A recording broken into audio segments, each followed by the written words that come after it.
윤석열 정부의 대북 정책 기조인 담대한 구상이 발표된 지 8개월이 지났고 해가 바뀌었지만 올해도 남북 관계에는 찬바람만 돌고 있습니다. 북한은 대화보다 무력 도발의 수위를 높여가는 상황이어서 통일부의 입지도 갈수록 좁아지고 있습니다. 지난부 통일부의 새 업무 보고가 있었다고 해서 권영세 통일부 장관을 직접 스튜디오로 초대했습니다. 자, 장관님 어서 오십시오. 예, 오래간만에 뵙겠습니다. 예, 안녕하십니까. 통일부 입장에서는 상당히 지금 답답한 상황이 지속되고 있는 것 같은데 북한이 지금 이런 상태로 도발을 멈추고 대화로 나오지 않는다면 극적으로 남북 관계가 호전된다거나 이럴 가능성은 좀 희박해 보이는 이런 상황이죠. 어떻게 보십니까? 유감스럽게도 지금 남북 관계가 그 빠른 시간 내에 전환될 기미는 사실 보이지 않고 있어서 저 개인적으로도 굉장히 답답한 마음입니다. 지금 경제적으로도 우리나라가 어려운 상황인데 남북 관계마저 더 이렇게 우리 국민들로 하여금 짜증나게 하는 부분에서 통일부 장관으로서 굉장히 죄송스럽게 생각을 하는데 어쨌든 작년에 마감을 당 전원회의 하면서 핵무기를 기하급수적으로 늘리겠다는 얘기를 하고 또 마감 자체를 미사일 발사로 하고 또 새해 첫날을 미사일 발사로 열고 이런 걸로 봐서 아마 단시간 내에 그 소위 강대강 이 국면이 바뀔 거로 보이지는 않습니다. 북한 도발의 마지막 수순이 핵실험하고 ICBM 발사하는 거라고 이제 보통 전문가분들이 말씀을 하시는데 연초에 그럴 가능성은 있어 보입니까? 어떻습니까? 글쎄요, 저희들이 시기를 특정하기 참 어렵습니다. 작년에도 7차 핵실험이 3월부터 시작해서 7월 또 연말 계기마다 있었지 않습니까? 근데 다행히 핵실험이 없이 넘어갔는데 지금 물리적으로 핵실험이 가능한 상태인 것은 여전히 유지되고 있다고 보여집니다. 그리고 핵실험과 관련해서 지금 이 핵의 소형화, 경량화 부분에 대해서는 아직 이 확실하게 실험이 된 바가 없기 때문에 북쪽으로 보더라도 그런 점에서는 수요가 있다고 생각을 합니다. 그래서 언제인지 모르지만 7차 핵실험의 가능성은 올해도 계속해서 열려 있다고 봐야 될 것 같습니다. 만약에 북한이 핵실험을 추가로 한다거나 또는 더 강한 형태의 도발을 할 경우에 우리 정부 입장은 북한이 싫어하는 확성기 방송이라든지 대북 전단 이거 하겠다고 그러는데 통일부로서는 물론 그런 상황이 되지 않으면 좋겠지만 상당히 부담스러운 상황이 올 수도 있는데 만약에 그런 상황이 된다면 확성기 재개 같은 것도 불가피하다고 보시는지요? 제가 구체적으로 핵실험이라든지 기타 이 중대한 도발 행위가 있을 때 어떠한 조치를 해야 될 거라는 거를 지금 말씀을 드리기는 적절하지 않은 것 같습니다. 그러나 남북관계 발전법에도 있듯이 남북관계에 중대한 변화가 있다든지 국가의 안전이라든지 질서 유지 공공모니가 위협을 받을 때는 기존의 남북관계 합의부터 시작해서 다 정지시킬 수 있는 부분이 있지 않습니까? 그리고 북에 대해서 그런 어떤 법률적인 측면을 떠나서도 북이 도발을 했을 때 분명히 거기에 대한 응징이 있다라는 것을 보여줘야지 북이 더 이상 쉽게 도발을 하지 못하기 때문에 그런 부분에서는 저희들이 어떤 식의 대응을 해야 될지 지금 NSC 차원에서 국방부, 외교부, 통일부 다 같이 머리를 맞대고 지금 생각을 하고 준비를 하고 있습니다. 예. 이건 좀 지엽적인 것이라고 할 수도 있는데 최근 김정은 위원장이 딸을 자주 데리고 이제 사진을 찍히는 장면들이 공개가 되고 하는데 이건 어떤 의도가 있다고 보시는지? 글쎄 최근에 어떤 외신에서는 이설주와 그다음에 김여정 간의 뭐라 그럴까요?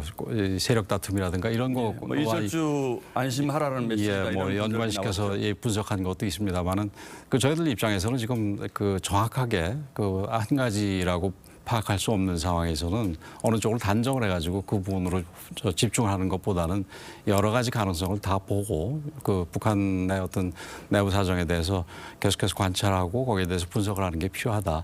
어느 한쪽으로 이렇게 지금 이 생각을 몰아두는 건 적절하지 않다 이렇게 생각합니다. 김정은의 건강 상태가 좀 더 나빠졌다 이런 보도도 있습니다만 혹시 지금 체격이나 이런 거로 볼 때는 그렇게 좋아 보이지는 않겠습니다만은 특별히 지금 나쁘다라는 징후는 저희들이 파악하고 있는 것은 없습니다. 알겠습니다. 코로나 사태 이후에 저희도 어려움을 겪었습니다. 북한도 이제 한때 봉쇄가 되고 해서 경제가 어려웠다고 하는데 북한 경제 사정은 지금 어떻다고 들으시는가요? 전반적으로 좀 안 좋은 상황은 틀림없습니다. 우선 전체적으로 지금 현 체제 자체가 경제 발전이 되기 어려운 데다가 2017년 이후에 제재들이 일반적인 경제의 주름살을 내는 방향으로 가지 않았습니까? 그래서 그런 부분에서 어려운 데다가 특히 20년부터는 코로나로 인해 가지고 이 북중 간의 교역이 막히고 그에 따라서 북한 내 장마당이 아무래도 쇠퇴가 하다 보니까 좀 어려운 상황입니다. 그리고 특히 이제 작년 같은 경우 5월 12일 날 코로나가 발발이 되고 그다음에 작년에 기후도 그렇게 안 좋지 않았습니까? 뭐 가뭄도 있었고 그다음에 여름엔 풍수해도 있었고 그래서 전반적으로는 좋지 않은데 그렇다고 해도 지금 뭐 고난의 행군 정도는 아닌 것으로 저희들은 관측하고 있습니다. 예, 알겠습니다.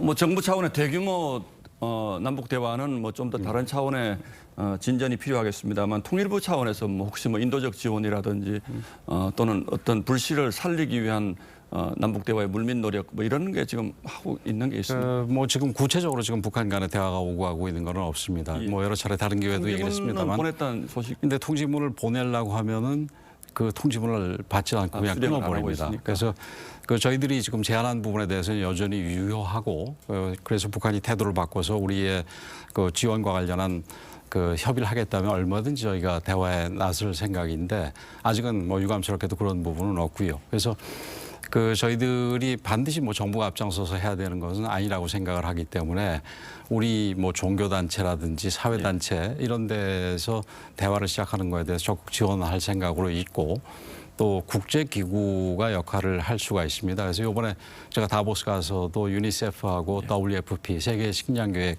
그 책임자를 만나고 왔는데 거기서도 사실은 지금 대화가 이루어지고 있지 않습니다. 그래서 앞으로 대화가 이루어지게 된다면은 거기에 간접적으로 도움을 주면서 또 정부가 대화에 직접적으로 당사자가 될 수 있도록 계속해서 노력을 해나갈 생각입니다.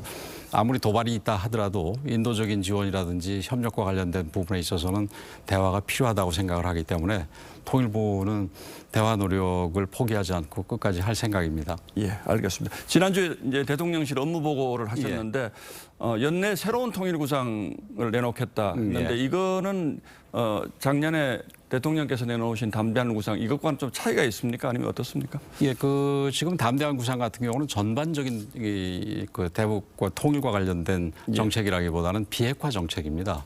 그래서 통일과 관련된 구상 부분은 사실은 30년 전에 그러니까 만으로 29년이죠.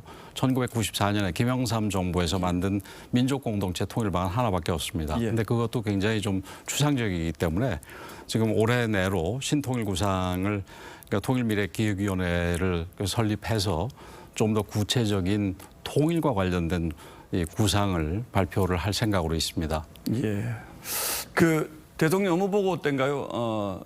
결국 통일은 남한 중심으로 될 수밖에 없다라고 대통령이 언급을 하셨다고 하는데 이거는 뭐 해석하자면 이제 뭐 흡수 통일론을 공식화한 거다 이런 표현들을 하시는데 어떻게 보십니까? 예, 그거는 조금 오해가 계신 것 같고요. 예. 남한 중심이라기보다는 그 이 자유민주적 기본 질서에 입각한 통일이 돼야 된다 이런 취지입니다. 예, 원론적인 얘기라고 예, 예, 원론적인 얘기인데 조금 이제 흡성일로 오해들을 언론 쪽에서 하신 것 같은데 그런 얘기는 전혀 아니고요. 예. 그 대통령께서도 그러니까 자유민주적 기본 질서에 의한 통일 얘기를 조금 더 둘러서 체제가 이 두 체제 서로 다른 체제가 있을 때 어느 체제가 확실하게 우위에 있다고 이 판단이 됐을 경우에는 그 체제로 해야 되는 거 아니냐 뭐 이런 얘기입니다. 그러니까 결국은 자유민주적 기본 질서에 입각한 평화 통일을 하자는 얘기를 좀 풀어서 설명하신 거에 다름 아닙니다. 예, 뭐 이건 통일부 뭐 소관은 아니라고 봅니다만 최근에 이제 간첩단 사건이 있어서 이것도 역시 남북 관계에는 크게 좋은 영향을 미치는 것 같지는 않은데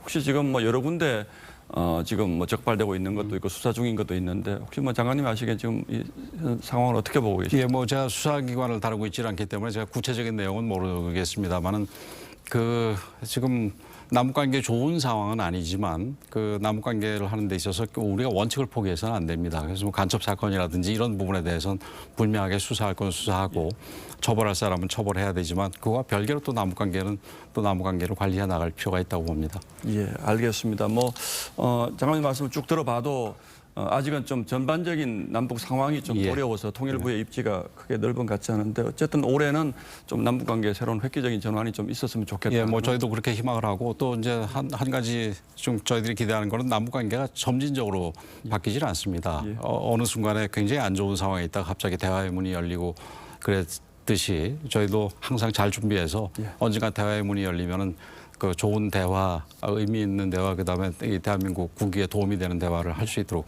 그렇게 준비하겠습니다. 예, 준비를 하고 계신다 예. 이런 말씀을 이해를 하겠습니다. 예, 알겠습니다. 오늘 말씀 고맙습니다. 예, 감사합니다. 예.